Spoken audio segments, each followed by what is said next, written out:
Hello, and welcome back to Stacking Dinger Show. I'm your host, Matthew, aka Sheep, aka Dark Sheep, aka haven't been here for a few months or so, more than 1 month, couple months. Of course, Stacking Dingers is your home for all things MLB best ball. Um, as the end of the season or draft season was wrapping up, I took a little trip to Germany for work for a long while, and so we missed kind of that last week, and kind of been on hiatus since. Actually, personally, have been a little bit less involved with all the daily stuff, so I feel like I'm maybe a little bit the most out of touch with baseball that I've been in a while. But last few weeks or so, as the seventh inning stretch has opened up, I've been diving back in and looking at stats and starting to do some drafts. But we're not quite there yet to talk about the seventh inning stretch. We will get to that in the next couple of weeks as that comes closer and closer. What we do have is a special guest tonight. Let me bring him in here. We have Aiden, who you might, hey, you've seen him on this show. He's been on Sheep Seats with me. Aiden, how are you this evening? Yeah, I'm doing great. Happy to be back. Always love hopping on these with you. So Yes, good to be here. it's great to have you. And if you don't know him from our show, maybe you've seen his brand new this year website that he has put out. Let us go to that view. I'm remembering how all my buttons work. So yes, here we are. So we have Sweating Dingers. It's live. Your 2025 Dinger review site. I think last time we talked, you had the preview version up using 2024 data. Let's for people who haven't seen it yet, they're missing out. But what's the 10,000 foot overview of Sweating Dingers? Yeah, I guess, last year I went pretty heavily drafting the dinger, and um, I just kind of found myself like kind of wanting more from, um, a day-to-day perspective. And, really all you can do on the app is just kind of go in and look at, you know, how much money you're winning that day. Yeah. But I had questions like, oh, well, who's, I don't know. It's hard to tell who's, the top scorer, that kind of thing. It's hard to tell kind of, how are you close to advancing a lot of teams? Are you not? Like, it's tough to just count up like, oh, I have 10 third place teams. I wanted a little bit more of that for myself. And I figured, I could build something like this and send it out into the world and see how people like it, and had pretty good feedback so far. Yeah, it's been great. As I've you know been paying attention, not too much to the season. I have been once a week going here. Got to take a look at where things are at. Quick rundown is basically it's separated into two things. You have players and drafts. So players being baseball players and drafts being best ball players and that sort of stuff. So you have in we'll dive into the player leaderboards second, even though it's first on the site here. But the draft leaderboard, and this is as much as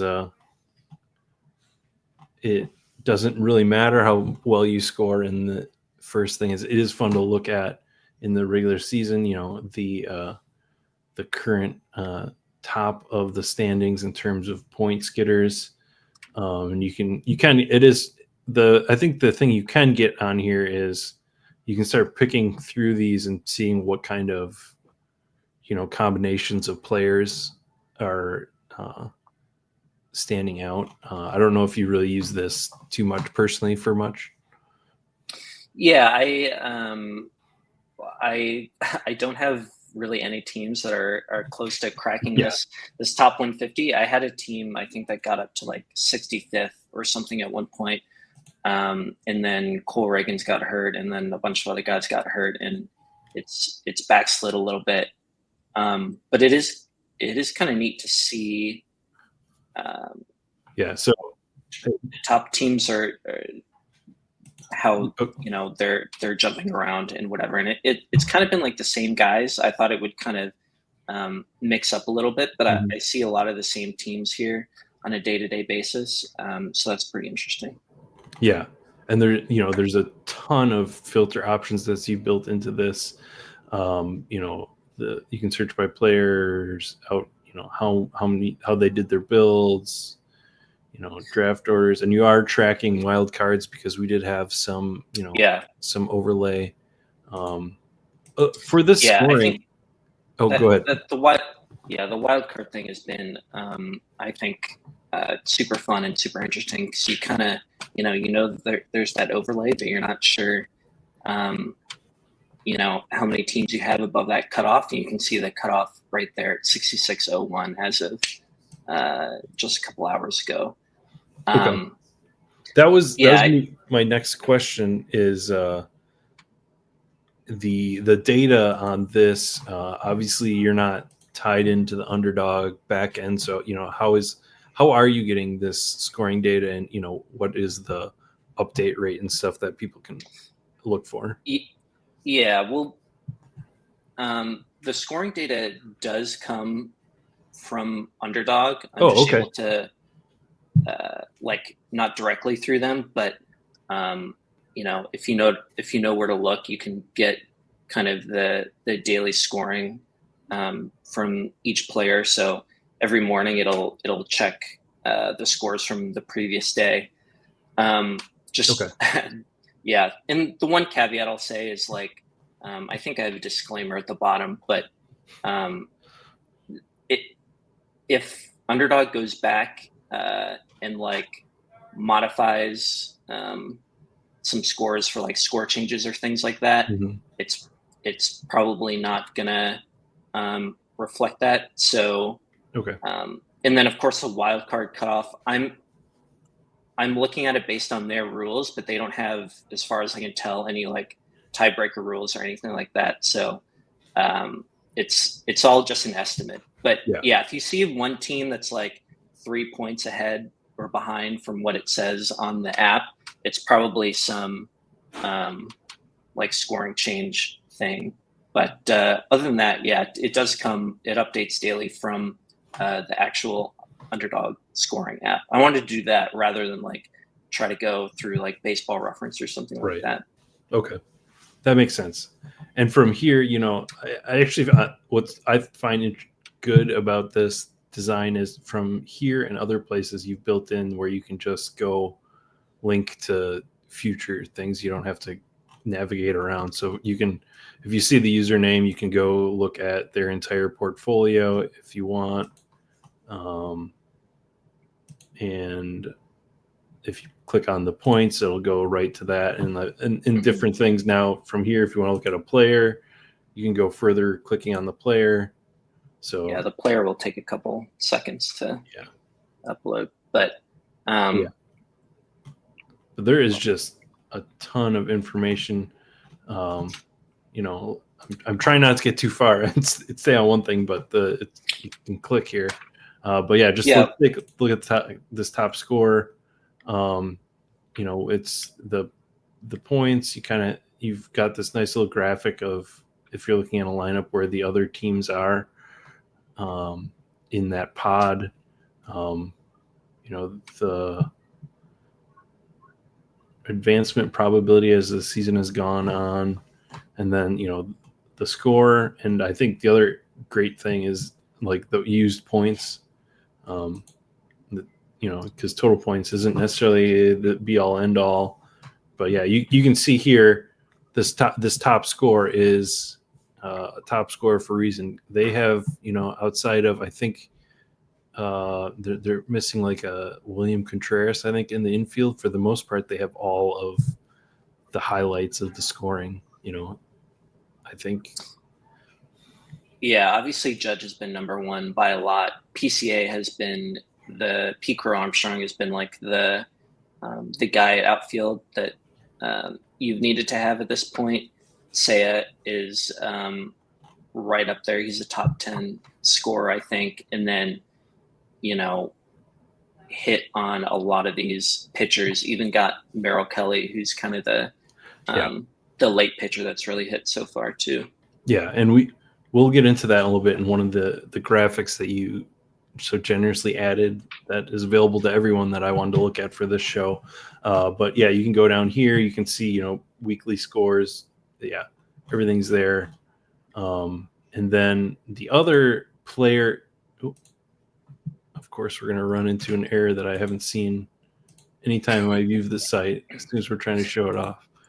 I think it's actually possible that we're going through an update right now. So hopefully that go back to the see if the player leaderboard is up. No, all right. Nope. We might just be. I probably should have let you know about this before we tried. Well, things happen.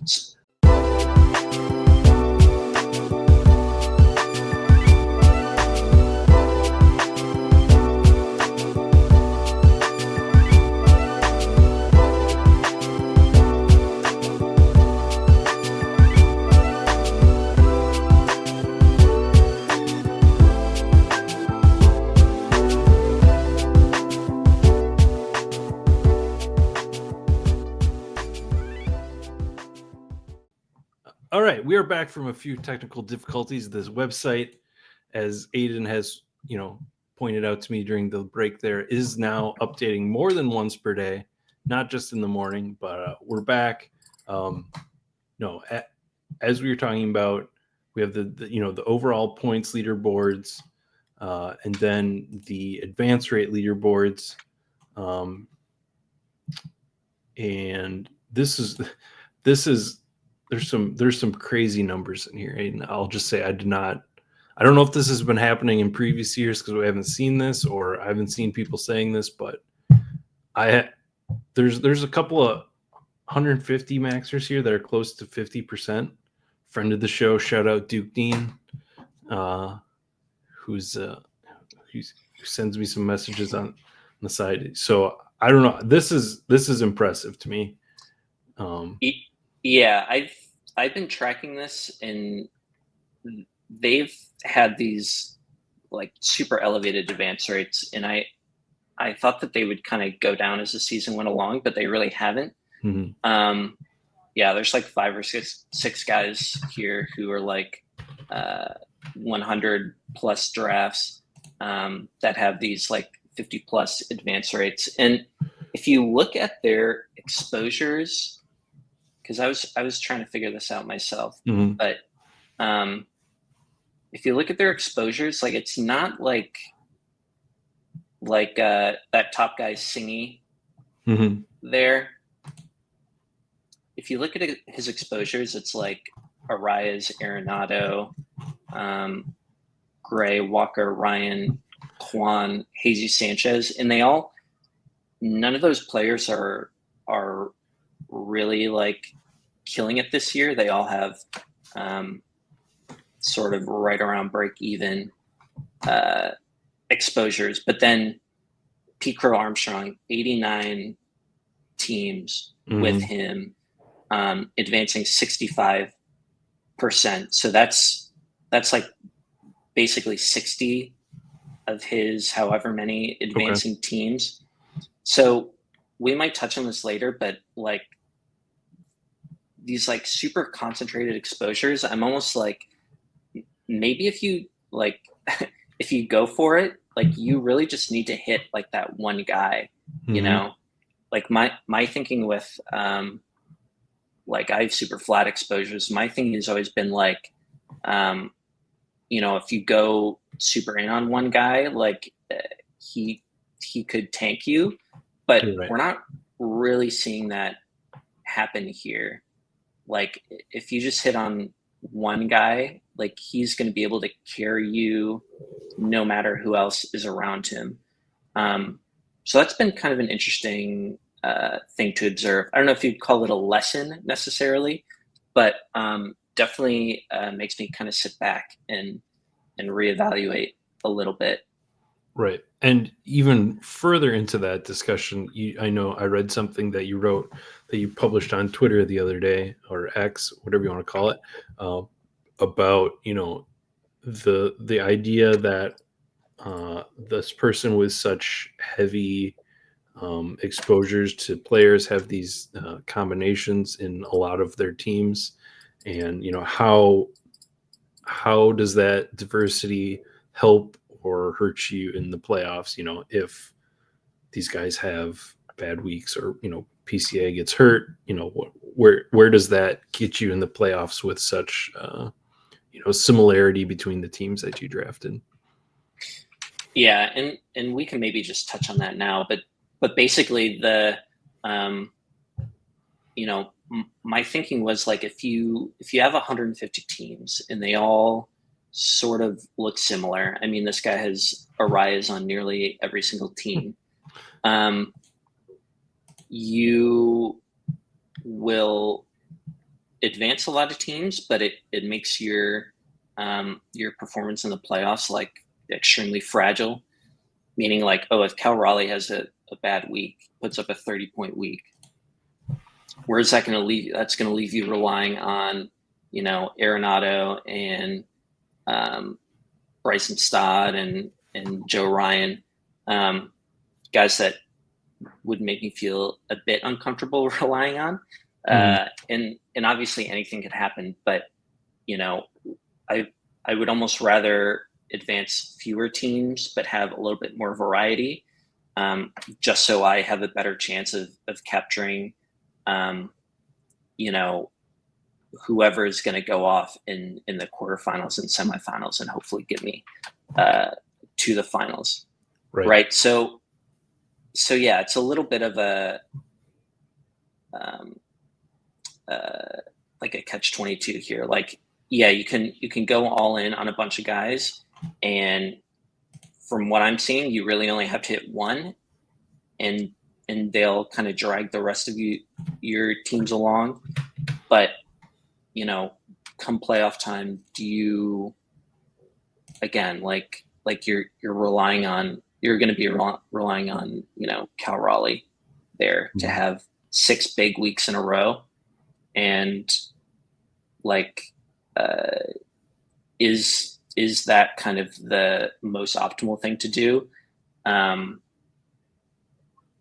What I looked at says no, not really. So we'll see what we're able to do with the site once playoff time comes along. But I think I'm most fascinated to kind of see how these guys, how these users end up doing. Right. Yeah. Because I mean, you go to you look at the DraftKings final that I was in last year, and the guy that had whatever 11 out of the top 20 spots and got 7 of the top 10 won all the money. He had very similar teams between all of them. So and that's the thing. Like this guy, whoever you're looking at, he could get 5 teams to the finals, right? Whereas for me, regardless of if I advance 20 or 40, I'm probably not going to get. It's probably like almost impossible to get 5 teams to the finals because all the teams are going to be so different, and just mathematically, it's not going to work out. Somebody's going to have, somebody else and beat you in that kind of 1 of 12 round or 1 of 10 round, so like it kind of comes down to your risk profile. Like, do you want the top 5? Do you want a chance of the top 5 in the dinger, or 5 of the top 10, or do you just want to win? And the math you did was kind of a bunch of simulations around all of that, and I'll let people go find that to get the details. But as you said, when you do it a bunch of times, you're more likely, you found that the diversity is going to give you more money overall. Kind of a chance at more money, even though the highs are not as high. Yeah, so I guess like to put kind of a practical spin on it, it's like if you're planning on 150 maxing, you probably don't want too many guys over 30% exposure, right? If you have like 5 dudes that you really love and you just want to draft them on every team, like it's probably, if you're trying to optimize for your uh, eventual return on investment, which I know not everybody is trying to do, but Right. if that was your goal, you would probably rather draft like 30 teams in that scenario versus 150. So Mhm. kind of just something for people to think about and balance. Right. Yeah.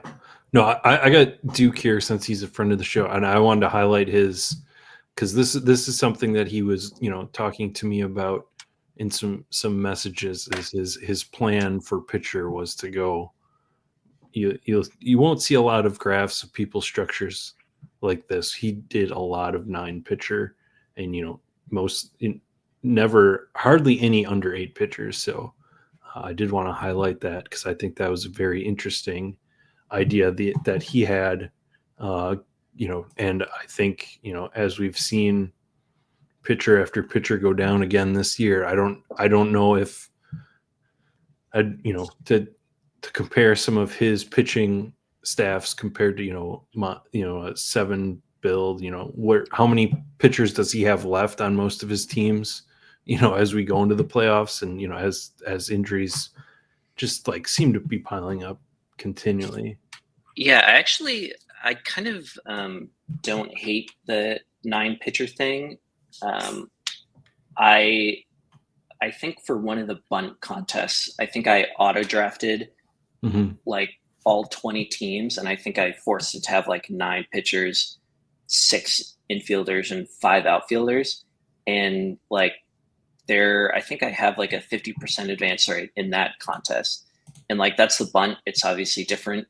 But I do think like there's some pretty good uh, thought and theory behind having 9 pitchers. Now that's not to say like I would have 9 of all the same pitchers on each team. I just don't think, given the pitcher injury potential is so much bigger, that any pitcher kind of, um, you know, is so mispriced that you want more than like 20% of them. Mm-hmm. So like I wouldn't have taken like 50% Seth Lugo if I was doing this. Right. But I do think just from a structure perspective, 9 is like not. I think you'd probably get vilified if you posted a 9 pitcher team on Twitter, but I don't think it's all that. I think it could be pretty smart. I don't want to say it is smart, but I think it could be kind of an edge that he has unlocked this year, which is cool. It is working out for him, and like you look at his position player exposures, and they're not. It's not like he has. I mean, he's got Wilson Contreras, Michael Busch, who we'll get to in a little bit, but and he's got some hits, but he's not super heavy on like PCA and Cal Raleigh here. He doesn't have these top. Well, I mean, he did manage 18% Aaron Judge, so yeah, that's a big boost for sure. All right, so yeah, that's that stuff, and you can go and you can look at yourself, and I probably need to do more reviewing of myself. Currently I'm at 12 of my 67. I didn't get quite as much volume. I was hoping to get at least 100 in, but it just did not work out with. I know. I checked up on you a couple times, and I was like only 67. Yeah, too much streaming, too much content, too much streaming. Yeah, and too much. That I missed those last couple of weeks on out of the country that snuck up on me a lot quicker. But yeah, you can see I was pretty firm in my structures, and the stack here is pretty interesting too. But yeah, I need to do some more, looking through myself, because I didn't go as heavy, but I have a couple of over 20% guys that some of them were working out. I mean, you can just look at Robbie Ray and Brandon Woodruff, and get the idea of my hits and my misses all up there at the top. Well, you're just a homer. There's nothing wrong with that. That's true. That's true. I do not. No, I don't really hide that. So, my 0% advancing Michael Harris, he's been disappointing. But let's get into actual scoring, and we'll do weekly scoring first, because I haven't looked at this much at all. I think this is going to be more interesting looking back at the end and just kind of seeing, guys and how they're contributing on, how many weeks you think they're contributing. And I think there's a bunch of good analysis that we can do on this later. I don't know if you're using this much at all in season for the weekly scoring. No, just kind of out of curiosity, I check who the top scorers are at the end of each week, but I haven't really jumped to any conclusions based on this. Evan Carter and Acuna, look at that. Yeah. And I think, is Evan Carter even being drafted in the 7th inning stretch? I don't know if he has an ADP. I doubt it. I think people are off of him. And I mean, I was off of him. Josh Smith was 62. Yeah. Some interesting scores here this week. But the Rangers might be turning it on here. You don't know. Never know.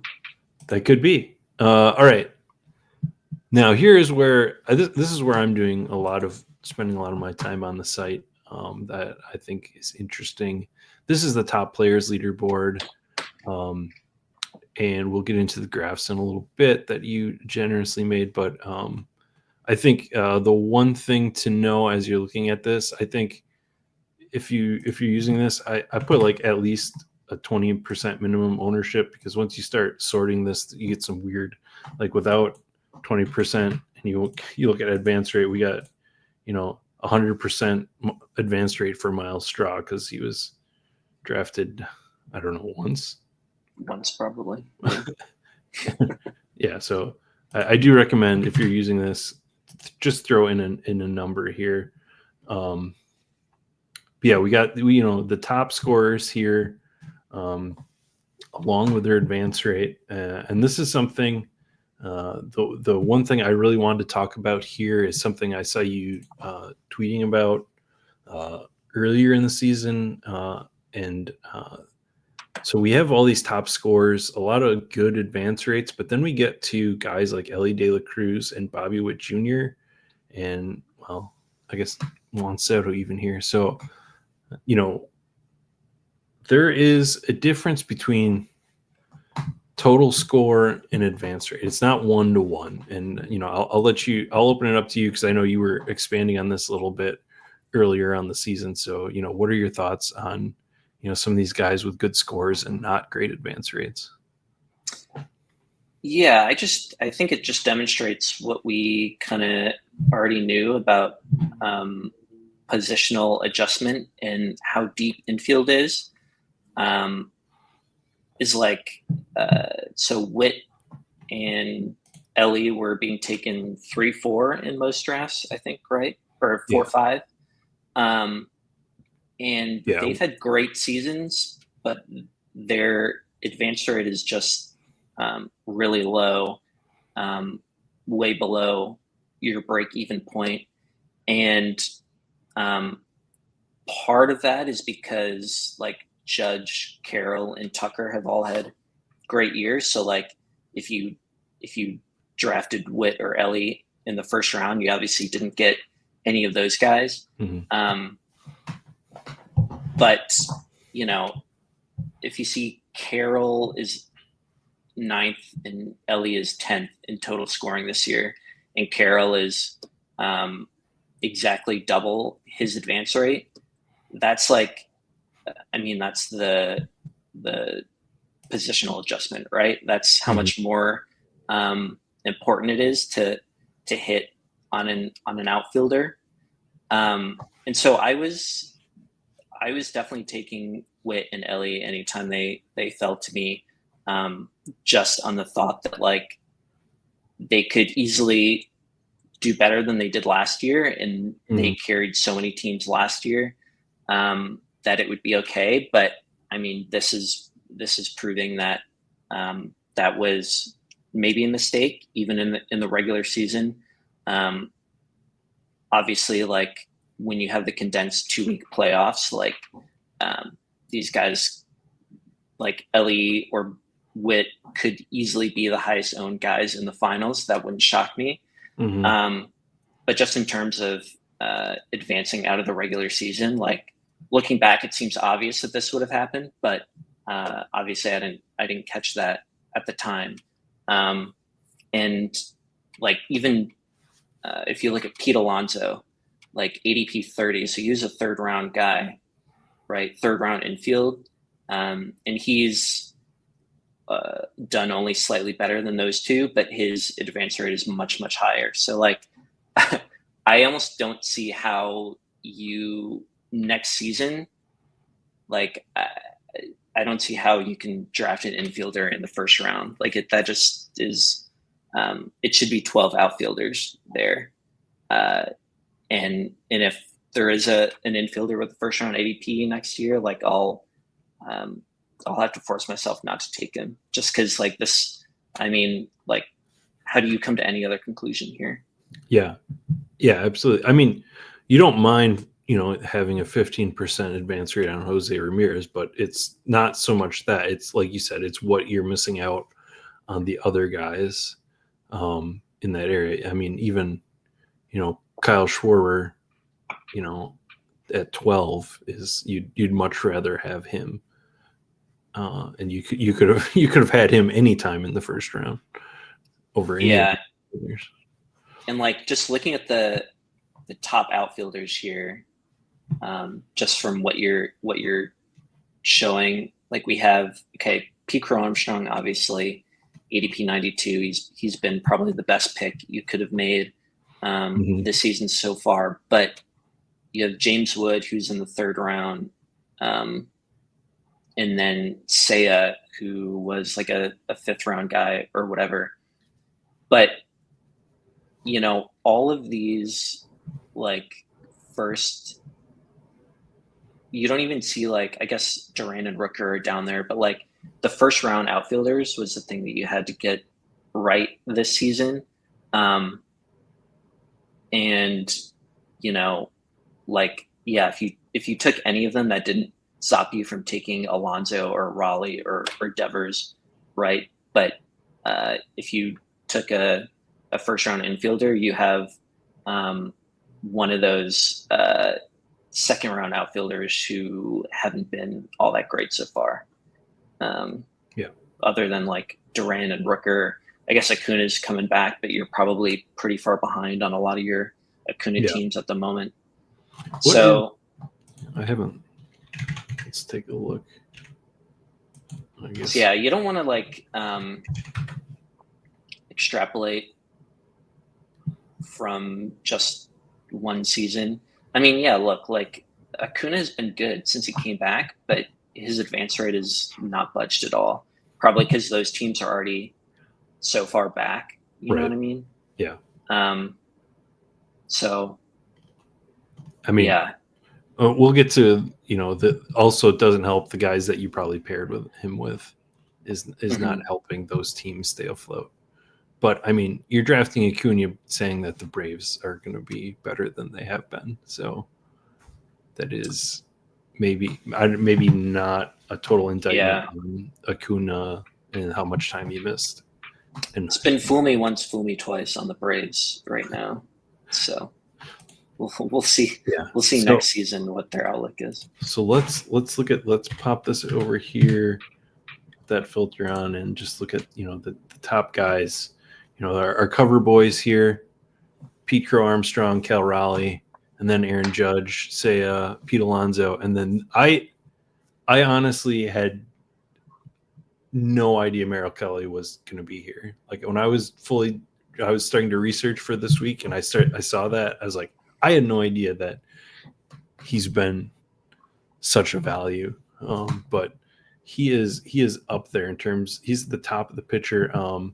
There's Garrett Crochet is kind of the earliest pitcher in terms of, well, I mean, you go down a little bit.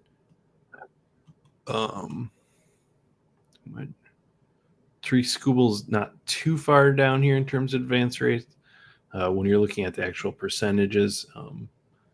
But actually, let's just turn on pitcher here. Apply.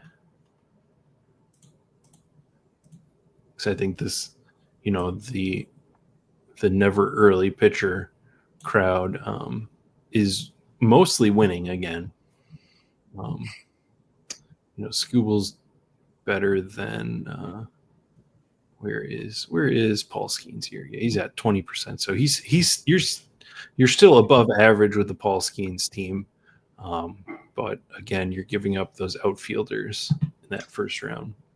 Yeah, I kind of, when I'm looking through this, and maybe if we look at the charts, it'll be a little more visual. But I kind of, when I'm trying to kind of take lessons from these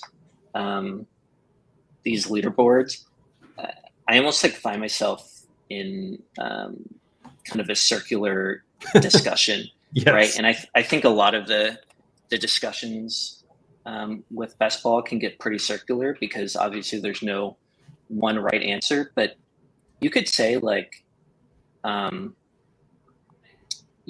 because the advance rates for pitchers are like there's less variance between them. So like the payoff for really hitting on a pitcher is less than it would be for an infielder or an outfielder. And you can see that with Kelly. Like he's obviously, he was a last round pitcher. He's been really good this year. And his advance rate is 28%. Yep. So that's like the highest you could get. Right. And so, and then like, obviously like Scooble and Skeens and Crochet were early pitchers and they all have above average advance rates. But you could, if your conclusion was like, hey, if I'm not gonna see super high returns from hitting on, late pitchers that are gonna smash, then why don't I just take the early guys? Because I would much rather, be in the playoffs with Paul Skeens than with Merrill Kelly, right? Okay. Yeah. But and I would say, well, that's good thought process, right? But if you wanted to say like, well, I shouldn't take early pitchers at all because what do they get me? They're still elite, and I barely. I just have a slightly above average advance rate. Why don't I just try to pick the outfielders and infielders in that fifth, sixth, 5th through 10th rounds that might turn into a PCA, and be like, well, that's pretty good thought process too, right? So it's a little, it's kind of hard to come to those conclusions because when you say one thing, you're like, well, the other thing is also kind of true. So really what I'm saying is I have no idea what to do with pitcher at all ever. The good thing about it that is, we can keep making shows about it as every year because it's really hard to know. And then, I mean, this year, this upper echelon of pitchers has mostly stayed healthy, whereas last year they didn't. So that's also been a change year to year as to what the health of pitchers and where those injuries come in. But just a quick intro. So you put this graphic together, and everybody can get to it. And so it's advance rate by ADP.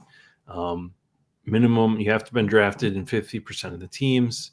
And it's really great. You can filter on position and stuff, and you can turn on player names and stuff. So this is great interactive stuff. We got the average advance rate here, the red line. I think this is worth going through and thinking about Oh, what were your thoughts about these players going into the season? How is their production coming to fruition, and how is that production matching with advance rate? Like a couple of you know pitchers all along here that you could have had, and we still have. I'm not sure how many more weeks, but this isn't final, so we might even change our mind in the next few weeks before we get to the playoffs as to some of these things. But it's clear right now, there is guys that can carry you in the regular season. Yeah, we have like 6 weeks left, so who knows how this will shake out. I have been surprised by how kind of stable like um, the top guys have been in terms of advance rate. I mean, the Cubs have been near the top pretty much all year, and obviously they keep raking, so you'd expect that. But yeah, you can see.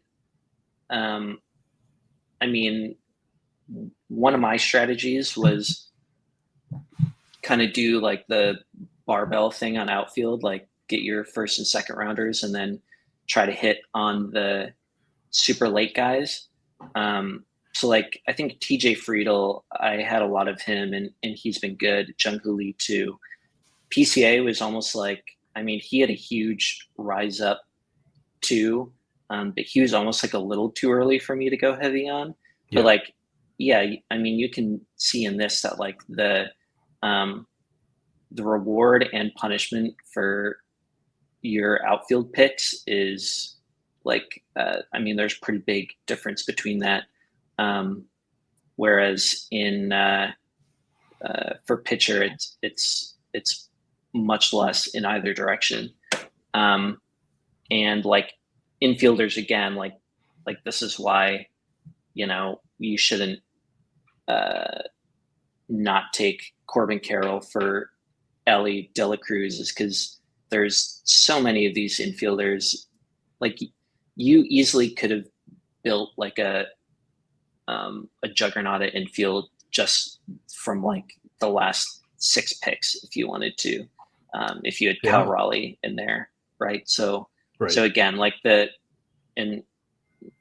just the positional adjustment is obviously it's known to everybody, but it almost might be like bigger than we think, I think. Yeah. Again, it's continuing the circular. This is 1 year, so we can't even like how many conclusions can you draw. Anything else here on this graph you want to talk about before we pop to the other one? I don't think so. Okay. No, go to the team. All right. Yeah. So this is kind of a look at how the teams. I'm actually going to turn pitcher off first, but this is advance rate here on the left hand side, and then categorized by teams. So this is, I think, an interesting way to look at our stacks and how the stacks are doing. You can go, we saw earlier when you're looking at a player, you can see on here, who they're paired with often, but I think you can also start to find, which, the stacks here and how they're paired together. Green being infielder, yellow being outfielder, but the one that stands out is the Chicago Cubs, where Ian Happ is the lowest advance rate.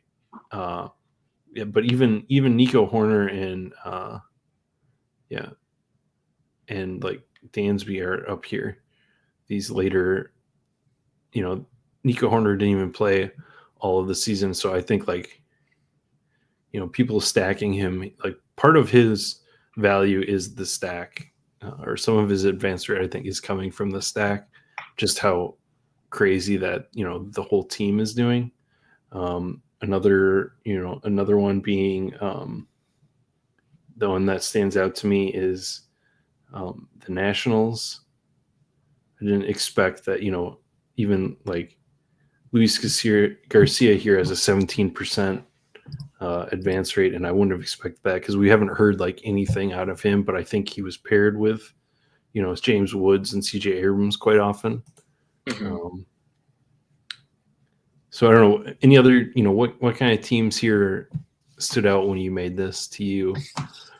Yeah, I think when I just made this a couple days ago for the first time, so I was looking at it and trying to um, come up with my thoughts just about kind of stacking in general. And you'll see, I think when people stack, I'm not sure what exactly they're telling themselves. Are they saying, "Oh, I'm betting on this team," versus I'm just betting that if this guy on this team has a really good week, then there's like a 2% increase in the odds that his teammate is gonna Mhm.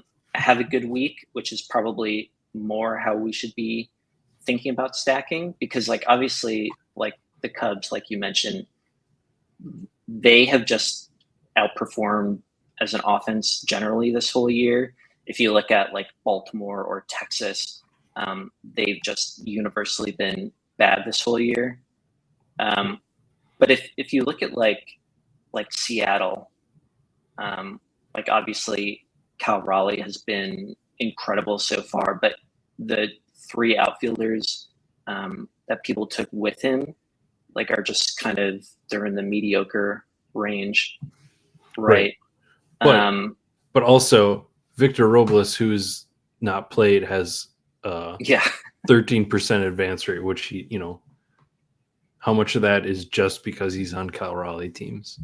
hmm yeah. I mean, probably a significant amount. You can look at the Yankees too. I was pretty shocked by the Yankees chart because again, you see Aaron Judge. He's obviously been um, the top scorer by far, but his teammates are again kind of in that just perfectly average range, and that surprised me a little bit. I thought that those guys would be carried a bit more, Yeah, just even because they were so easy to get with Judge. I would feel like um, they would kind of be more elevated, but I guess not.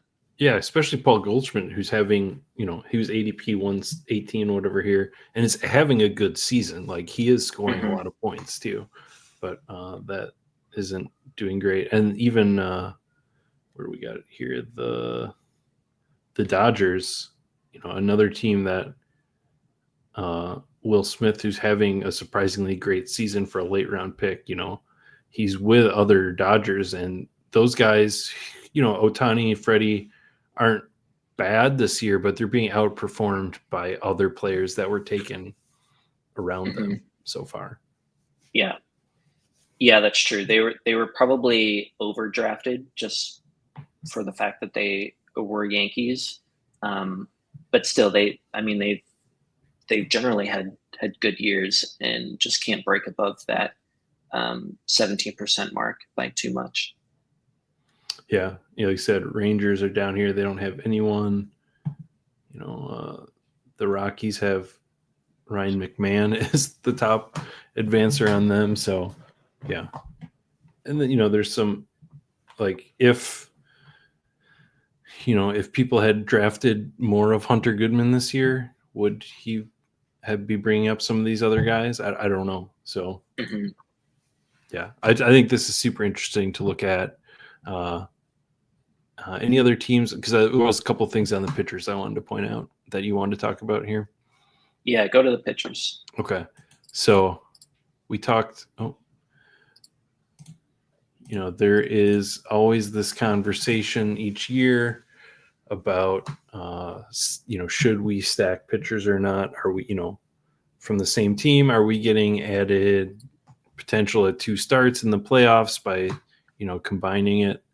But, even then when we get to it, and I think that the Seattle Mariners were the poster child of this team that we were talking about stacking pitchers together, and they've just somehow managed to all have injuries and terrible seasons. So, like, if you had taken that strategy, you're not probably sitting very well. The funny thing is, the guy that we thought was going to be the guy that broke first, and Brian Wu, the guy who's had this history of injury problems, is the one that's leading the way for them this year. So I think that's interesting in terms of stacking pitchers, and then the Braves, there was another team once we had Schwellenbach in there, putting two Spencers together, was some people were doing that, and putting Reynaldo Lopez later on, who's injured, and the again the Dodgers, there was a lot of people were talking about the Dodgers in terms of being, they were worried about the 6-man rotation, and it turns out the thing we should have just been worried about is just how injured those guys always are. Even I'm surprised how low Yamamoto is in terms of advance rate. I feel like he's having an excellent season, and so I don't know what's going on there, but if you were stacking Dodgers pitchers, just trying to get wins or whatever, you're not feeling very great either. Yeah, the Dodgers have definitely been disappointing from a pitching perspective. I think, obviously when you're stacking either hitters or pitchers, you're shooting for the upside, but also you're, accepting the risk that the whole team might just be bad this year, like the Rangers hitters, So, yeah, if you were stacking the Dodgers pitchers, you knew that these guys were all fragile, but the upside for each of their starts was so high that, you went ahead and did it anyway. And I think it'll be tough because obviously you should stack pitchers not because they might get extra wins or quality starts if the team is good, but because you have a better chance at those 2 start weeks in the playoffs. So it'll be tough to, I think, parse whether that proves to be true. And I mean, I do think that if you're, some teams are more injury prone than others, because they tend to look for the same things in pitchers, or they tend to have the same kind of training philosophy, that kind of thing. So, yeah, you're kind of, but just again, pitchers in general, any of them could break at any time. Right. So, I mean, I'm not deterred from. I mean, I was a big pitcher stacker this year for sure, and I wouldn't say that I'm deterred by the results so far. Because I think, the logic behind it is pretty sound. And again, you're just taking, obviously you're taking the to get the upside, you're taking on the risk of the downside too, and that's what we're seeing. But if you stack the Braves, I have a lot of Reynaldo Lopez, but I also have a lot of Sale and Schwellenbach. So am I upset by that? No. No. And again, yeah, I'm not. If Reynaldo Lopez doesn't pitch, he doesn't give me that second start in the playoffs, right? But the odds of him, if I chose a different pitcher from a different team, I still would have had the same. If I stacked him, if I had chosen Sean Manaea instead, I'd still be in the same position. So, to me, it's a worthwhile risk. We'll see kind of how that turns out. Yeah, I think even if you can't draw any conclusions from this, I think this is just fun to look at and think about, again, what your thoughts were going into the season and what these actual results are. Because if you're gonna, I guess the rest of the team isn't doing great, but the fact that the good part of the Seattle Mariners this year is their offense is silly, right? Yeah. What you think going into the season is just can be so wrong. And and the Braves, the Rangers. A lot of people were really big on the Rangers, and like I don't know, it's just fun, because if you're like you said, if you're just looking at your app and you're looking through your teams, you don't get necessarily think about some of these things and enjoy this part of it. So I guess that's my way of wrapping up again here to thank you for putting this together because this site is awesome and I think it just has added to the experience of this year. Obviously we'd love if Underdog did some of these things, but I don't think that I know they're working on they're supposed to be working on some updated tracking stuff for this NFL season, some leaderboard stuff. So we'll see what that is, but there's no way it's going to be the deep dive that we have here. And I should say it is sweating-dingers.com. I should have said that at the beginning. I'm sorry. But that is where you can get to that website and be sure to if you're using a lot, go hit that support button and send a little tip Aiden's way because you're putting in a lot of work on this and building for the community. So I've seen you respond to people and you're working on stuff too. So if you have any ideas, also send them your way. Yeah, well, I appreciate the kind words. It's always nice to hear other people are taking a look at your stuff. I built it for me, but just the fact that other people are finding value is really validating. But real quick before we go, do you have any seventh inning stretch thoughts? I haven't drafted a single one, so I'm just curious. Yeah, so the plan is we're going to do a couple more shows before that closes. My biggest thing right now is I've got a bunch of slows going, but just because I want to be drafting. But I think the smartest thing to do right now is just to wait. Just get in as much value as much volume as you can the last 2 weeks before, week and a half, week before it closes, because we're still getting, major pitching injuries. I've got Kodai Senga teams that are probably dead now. Like the nature of this contest and where things are at. If you can manage a bunch of volume at the end and you want to put volume into the contest, I think that's going to be the best bet. The other things that I've started to do and we're going to talk about is going through, like looking at Pete Crow Armstrong, who's now, a first, second turn player. Like you start looking at his underlying stuff and there's not really a reason.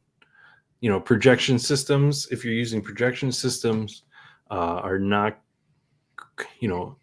they don't quite capture everything that's happening right now. There's still a lot of history and, into the rest of season projections. You look at Pete Crow Armstrong and you don't, none of the stuff the projection systems are buying in, but you look at his X stats, some of the stuff he's doing, like, some of that seems real, and I don't know.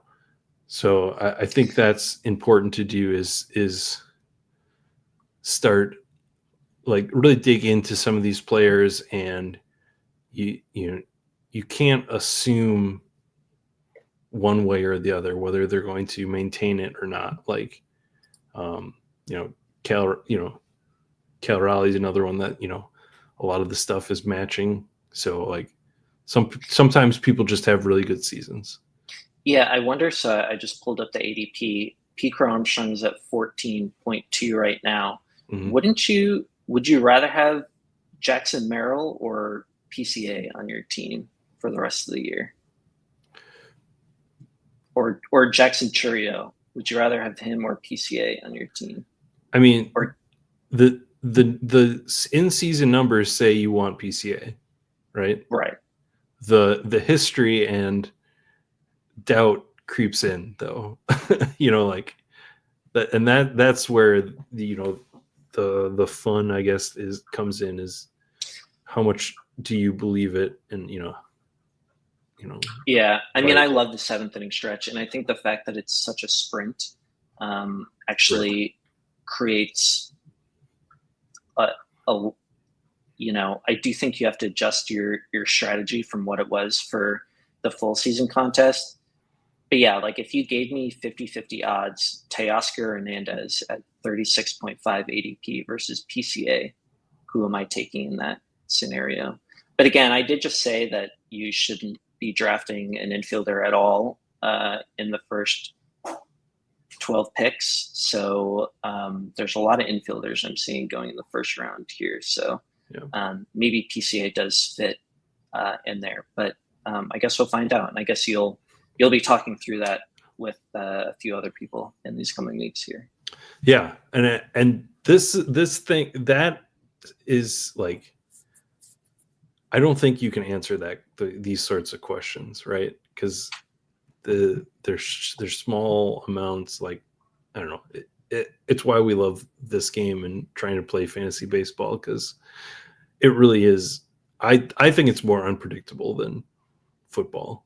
Like, just the stuff that can happen for individual players' seasons is just like, I feel like it's crazier. But yeah, we're gonna wrap this up. Aiden, thanks again for all that you're building for the community, and for coming on here and chatting with me, even if I may have been a little bit rusty in my my hosting skills, but that's all good. Yeah, I always love getting asked to do these shows. So thank you, and good luck with your 7th inning stretch and with your 67 dinger teams. Yes, good luck to you. And good luck to everybody out there. I don't know a release schedule for the next couple of weeks. I'm just we're going to put these out, and we'll get a couple more shows in before the 7th inning stretch closes. But yeah, stay tuned, and go have some fun and enjoy the summer and baseball season.